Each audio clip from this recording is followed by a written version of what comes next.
Hey guys, good afternoon. I wanted to jump on here to talk about toe walking. So we get a lot of people that want to know what's toe walking, what's going on, is it normal, is it a sign of something, what do you see with toe walking? We've got a lot of kids who come in here that were toe walkers, previous toe walkers, and the parents will come in and say, okay, we've been told to stretch the ankles, right? Stretch the joints, make sure the foot's moving right, which seems to make sense. But really, is toe walking a foot and ankle issue, or do you think it's a brain issue?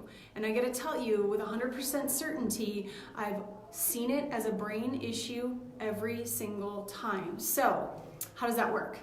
We've got a brain that is constantly taking in information. It's got to take in all of our senses, and if you've heard me talk before, I talk about 7 senses, not just the 5 that we're used to, that there is a balance and a motor, a motion of where you're at, proprioception. And when I am looking at the way the brain is taking in information, we look at it as a physiological process, but also a very physical process. It's kind of twofold. So your brain and your brainstem, which does a lot of the communication in the brain and sending it to higher brain centers. So in the posterior part of your brain is sending information cross pattern, which a lot of these kids are told to do cross pattern work, sent into the front higher brain centers. Also, when I'm looking at the brain as a whole, the spinal cord and the spine itself and all of the nerves that are coming out, there's something around it, the dural sheath, and there's little meninges that are taught on there, and they're free flowing. The spine is free flowing throughout, or your spinal cord, I should say, throughout your spine. It actually inserts in 2 different locations. In the middle part of your neck, there's a ligament that attaches the spine, and then also down in your sacrum. And I'm pointing, and I know you can't see my sacrum right now.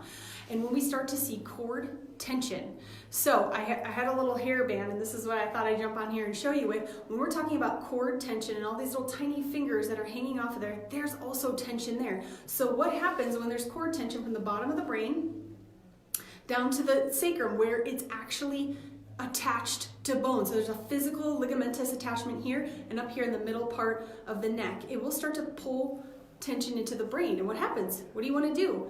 Stand on your little tippy toes to take the tension off.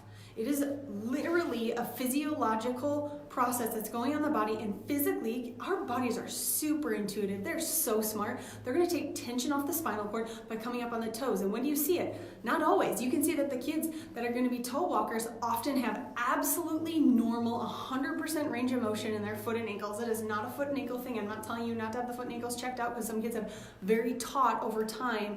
The Achilles tendons and the calves, yes, they start to get a lot of tension in there. It needs to be worked out, but you've got to look at the core cause and the physiological process that's going on. So when you see a kid get up on their toes, it's typically in response to some other physiological stress that's going on in their lives. So whether they're feeling anxious when they walk into a room, when someone's new, you'll see a kid get up, kind of ding, ding, ding, they go up on their toes. When they get into a more stressful situation, you'll see with anxiety situations, there's often times, and it's not always, that these toe walkers are a little bit more anxious. They might be more stressed, they might be full of more energy, they might have some balance and proprioceptive issues because of the tension that's going on in the neck and in the brain stem. So yes, we absolutely 1000% measure. We make sure the brain is getting information the way that it's supposed to, physically, physiologically into the brain, so the kids don't feel the need to get up, take cord tension off on their own, and have to be little toe walkers, because of course long term we don't want those senses to be altered. We also don't want physical changes going on in their gait. And I know people say this all the time, they're going to outgrow it. Well, guess what?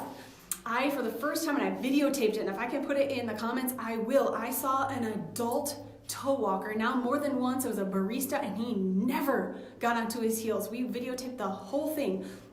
I said, hey, here we go. There's proof now that these people aren't outgrowing the toe walking. We might hope that the cord tension your body starts to live with cord tension, but nobody actually wants to do that.